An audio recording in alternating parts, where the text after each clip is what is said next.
तो यारो finally launch हो गया आदित्य L1 2 सितंबर 2023 को 11:50 में सुबह। तो दोस्तों शाम को मैं ये वीडियो बना रहा हूँ और आज के इस वीडियो में ये बताएंगे कि आखिरकार इसका मोटिव क्या है सन की ओर जाने पर। और पहले मैं आपको ये बता दूं कि ये लाई कहाँ करेगा, मतलब किस पोजीशन पर रहेगा और इसका मतलब क्या होगा, क्योंकि कई सारे लोग कन्फ्यूज रहते हैं हमेशा L1 L2 के बीच में। और दोस्तों ये करीबन 5 जोन ऐसे हैं जो कि L नाम से फेमस हैं, जिनको हम लैग्रांजियन पॉइंट कहते हैं। तो दोस्तों ये L1 पे रहेगा जो कि हमसे करीबन 1.5 मिलियन किलोमीटर दूर है और ये एक ऐसा जोन है जहां न्यूट्रल ग्रेविटी होती है, मतलब अर्थ और सन की ग्रेविटी न्यूट्रल हो जाती है वहां। इसी जोन पे ये रहेगा और यहीं ट्रेवल करेगा सन की ओर, मतलब ऑर्बिट इसकी सन को फॉलो करेगी, लेकिन ये अर्थ को भी ऑर्बिट करेगा सर्कल टाइप में। तो दोस्तों आपके स्क्रीन पे ये पैटर्न आ रहा होगा, इसी पैटर्न में ये फॉलो करेगा पूरा का पूरा। तो दोस्तों ये तो हो गया इसकी लोकेशन। अब बात करते हैं आखिरकार इसमें साइंस पेलोड कौन से हैं और इसका मोटिव क्या है हमारे सन की ओर जाने पर। तो दोस्तों अभी तक पूरी दुनिया जिस सवाल पर टिकी हुई है कि आखिरकार ये उस सवाल को सॉल्व कर सकता है, इसमें उतनी कैपेबिलिटी है और इसको उसी हिसाब से डिज़ाइन किया गया है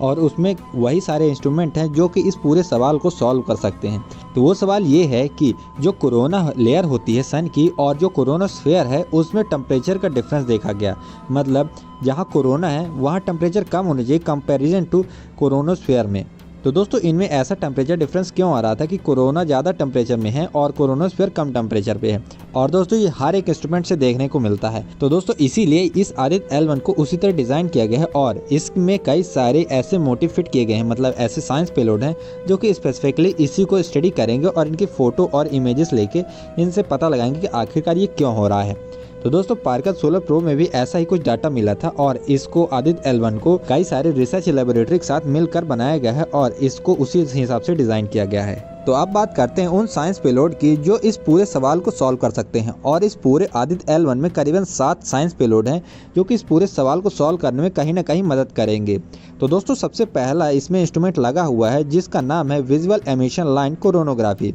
जो कि कोरोना की एक इमेज लेगा और उससे डाटा प्रोसेस करके ये बताएगा कि उसमें टेम्परेचर कैसा है और वो किस तरह का बिहेवियर रखता है। और आगे बढ़ते हुए इस आदित्य L1 के लाइनअप में दूसरा इंस्ट्रूमेंट आता है सोलर अल्ट्रावायलेट इमेजिंग टेलीस्कोप, जो कि कोरोनोस्फेयर की फोटोग्राफी करेगा और उससे वो डाटा प्रोड्यूस करेगा कि उसका टेम्परेचर कितना है। जैसे ऊपर वाला इंस्ट्रूमेंट जो कि विजुअल एमिशन लाइन कोरोनोग्राफी था वो कोरोना की सिर्फ इमेज लेगा और ये कोरोनोस्फेयर की इमेज लेगा। तो दोस्तों इन दोनों को कंपैरिजन करने में ये बहुत आसानी होगी और ये दोनों इंस्ट्रूमेंट इस काम के लिए बहुत ज़्यादा एक्यूरेट हैं, इसी वजह से इन पे बहुत ज़्यादा भरोसा किया जा रहा है और पूरी दुनिया की एजेंसियाँ इस पे भरोसा कर रहे हैं कि आदित्य L1 शायद इस मिस्ट्री को सॉल्व कर सकता है। तो दोस्तों ये पूरी दुनिया की उम्मीद है और देखते हैं ये कब तक सॉल्व हो पाता है। तो दोस्तों इसको करीबन साल 1.5 साल लग जाएंगे इसको पूरा रिसर्च करने पे और इसको एक डाटा फॉर्म करने पे। तो दोस्तों आप बात करते हैं हमारे लाइनअप के थर्ड इंस्ट्रूमेंट को, जो कि है solar low energy X ray spectrometer. तो मतलब ये एक्सरे को बहुत कम अमाउंट में जो एक्सरे निकालते हैं, मतलब जैसे छोटे पार्टिकल भी होते हैं उसमें बड़े पार्टिकल होते हैं,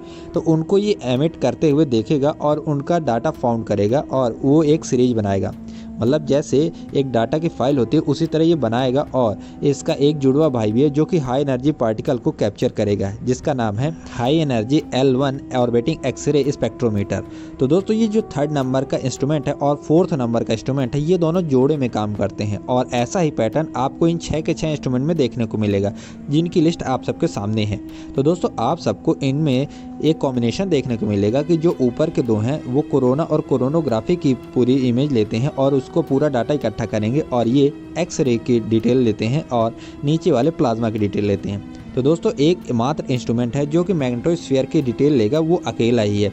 तो दोस्तों नीचे का इंस्ट्रूमेंट है Aditya solar wind particle experiment, जिसको हम APEX बोलते हैं। और दोस्तों इस पूरे इंस्ट्रूमेंट के अंदर जो सोलर विंड होती हैं जिससे हमारे सैटेलाइट ख़राब हो सकते हैं, ऐसी डाटा ये इकट्ठा करेगा और पहले हमें इन्फॉर्म करेगा कि वहाँ से सोलर विंड चल चुकी हैं और हमें अब नुकसान पहुँचाने वाले हैं, तो हम उनसे सतर्क हो सकते हैं या फिर अपने सैटेलाइट की डायरेक्शन बदल सकते हैं। और लास्ट में आता है इन सब कॉम्बिनेशन का पापा इंस्ट्रूमेंट, मतलब plasma analyser package for Aditya. तो दोस्तों इसमें आदित्य L1 के द्वारा ये स्कैन किया जाएगा कि जो सोलर विंड आ रही हैं उसमें इलेक्ट्रॉन की डेंसिटी कितनी है और वो कितने ज़्यादा एनाइज्ड हैं, मतलब कि कितनी ज़्यादा ये हार्मफुल रेडिएशन फैला सकते हैं और कितना ज़्यादा एटमॉस्फेयर को इफ़ेक्ट कर सकते हैं। तो दोस्तों बेसिकली ये प्लाज्मा की पूरी डिटेल है, जैसा कि हमारे चंद्रयान 3 में भी ऐसे इंस्ट्रूमेंट लगे हुए हैं। तो दोस्तों इस पूरे लाइनअप का लास्ट इंस्ट्रूमेंट है जो कि मैग्नेटोस्फीयर की स्टडी करेगा और वो ये बताएगा कि आखिरकार क्या इफेक्ट डालता है प्लाज्मा हमारे मैग्नेटोस्फीयर में और कैसे हमारा मैग्नेटोस्फीयर कमजोर हो जाता है समय के साथ धीरे धीरे अगर उसका कोर अच्छे से काम ना करे किसी प्लैनेट का।